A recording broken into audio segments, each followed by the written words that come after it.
Dexter Season 7 episode review video. Before I get into that, though, pretty important, if you are caught up to the point where I am every watcher, you're watching Dexter, or you're just not entirely sure, then you definitely need to take the initiative and pay attention to the episode's title, which of course I'll mention as well as put in the description for you. If that happens to be the case and you're not caught up, it would be my recommendation that you don't watch this video any further to avoid any potential spoilers.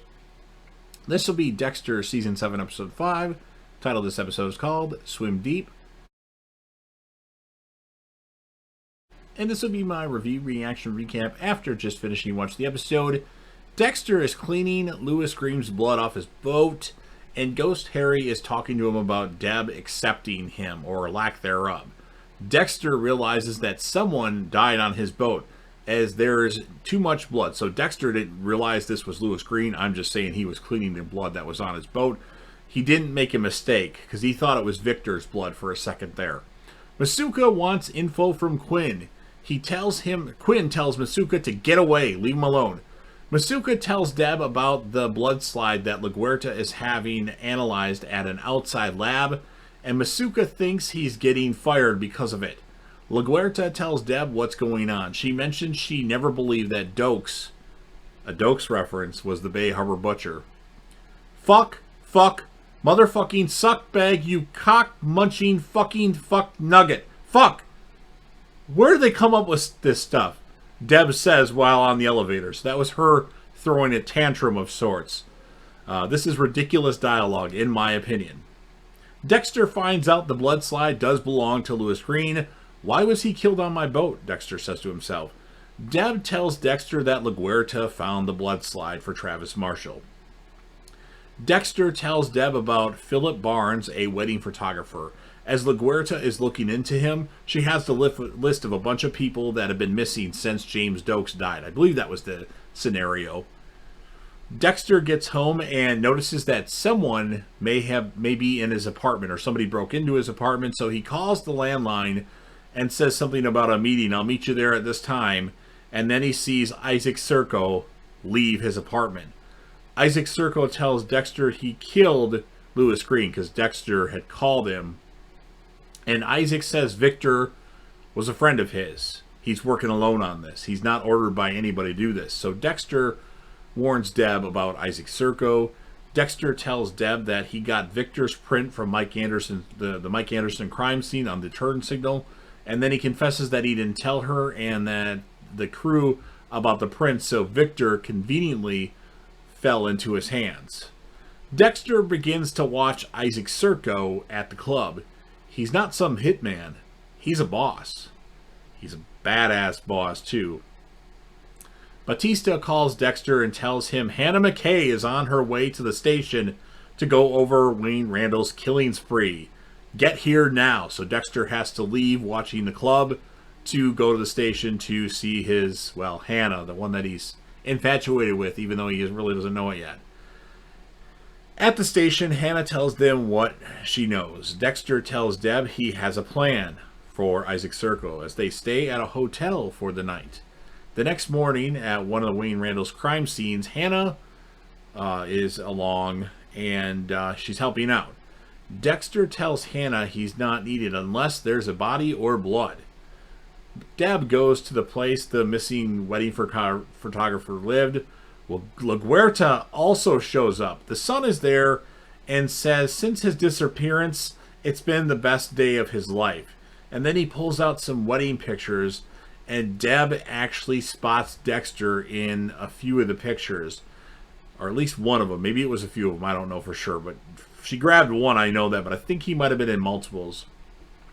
And she tells LaGuerta, maybe we shouldn't rush this and take these back to the station to analyze them. And LaGuerta, surprisingly, she's like, okay, yeah, okay, that's a good idea. And then at the crime scene of Wayne Randall that Hannah's helping out with, they've found two bodies wrapped in a shower curtain that's preserved the bodies. Dexter figures out that Hannah killed one of the victims. And then, because Dexter's like analyzing what happened, and then he stops and looks at Hannah, what he was saying. And then Hannah asked him why he stopped and looked at her, and Dexter tells Hannah her story doesn't match up. Dexter tells Hannah everything she said was a lie. The DA gave Hannah immunity from any crime committed with Wayne Randall. Isaac Serco was watching Dexter at this crime scene. Dexter lets Isaac Serco follow him. Welcome to the wrong side of town, Isaac. He leads him into a Colombian bar. And when he goes in there, he says, Kashka. And then he goes to the bathroom and flees out the window. Definitely not as fun as putting Isaac on his table, but that'll have to do. Batista tells Deb at the station, he's in her office, that something about Alex being Mike Anderson's killer just doesn't seem right. Isaac has apparently fought off and killed all the Colombians. Only evidence of one killer, one brutally efficient killer. So we're looking for the fucking Terminator, Deb says. Joey Quinn takes Nadia to work again, because he really likes Nadia. Isaac Serco's henchman, Yurg, puts a bag in Joey Quinn's car for him to look the other way. A bag of money. Blood is a match for Isaac Serco at that crime scene for the Colombian bar. And then Isaac Serco arrives at the station. Deb says he's going to jail for the rest of his life. I'm surprised she didn't say he's going to fucking jail for the rest of his fucking life. Batista again tells Deb that he doesn't think Alex killed Mike Anderson, and Deb tells Batista it's time to back the fuck down. Let it go. That's an order. Okay, Lieutenant, you got it, Batista says. Dexter talks with Isaac Serco in jail. Isaac Serco tells Dexter a story about his grandfather. You ask me if this is over? I'm afraid not. Dexter tells Isaac if you ever find out who he is, you'll regret it. And then Deb goes to Dexter's house later that night, shows Dexter the picture of him at the wedding, says she saved him. She doesn't want to know about what he does. She doesn't want to know about it. She had to lie to Batista for you. She tells Dexter, if Lundy could see me now, Deb says. And then Deb asks him about the blood report he got back from the Wayne Randall / Hannah McKay thing. And Dexter says no, even though he knows Hannah was in on it. From here on out, Dexter says he'll face the depths by himself, and the says by his narration, and that's what ends the episode. So I would have preferred a little bit more Hannah in this episode. I don't recall if there was any Soderquist in this episode. I'm sure he was in the background somewhere, but I didn't make a note of it. As far as a score of this one, I'm going to give this an 8.7 out of 10. I guess, from the previous episodes with Speltzer and how badass he was to this was kind of lackluster. So that's why it only gets an 8.7 out of 10. My characters of the episode, male character is easily Isaac Serco by far. And then, Deb, her streak of being the character of the episode for females is over with. Hannah McKay is your character of the episode because she confronted Dexter, and Dexter kind of told her, like, yeah, your whole thing is a lie, and yeah, I made a deal with the DA, so I'm not really getting in trouble because I have immunity. So that's who I'm choosing as my characters of the episode, and if you don't agree with me, we have another story. I'm just kidding. Anyway, that's all I have to say about that.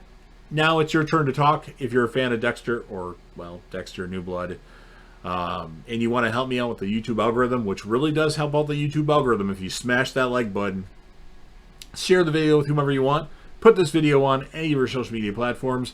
Don't forget to sound off in the comment section about your thoughts on this episode. I want to know what you rate this episode. I want to know your male character of the episode, and I want to know your female character of the episode. And if you have a favorite moment in the episode, why don't we talk about that too? I mean, I have a most ridiculous moment in the episode, and that's when Deb said, fuck, motherfucking suck bag, you cock-munching fucking fuck nugget. Fuck! What the hell is that? Okay, I didn't need to repeat that, but I thought it was the most ridiculous thing I've ever heard. And of course, last but certainly not least, don't forget to hit that sub button. You're watching the video anyway. Subscribe to the channel, join the team, share your damn support, and be a part of something special. And JDev will return.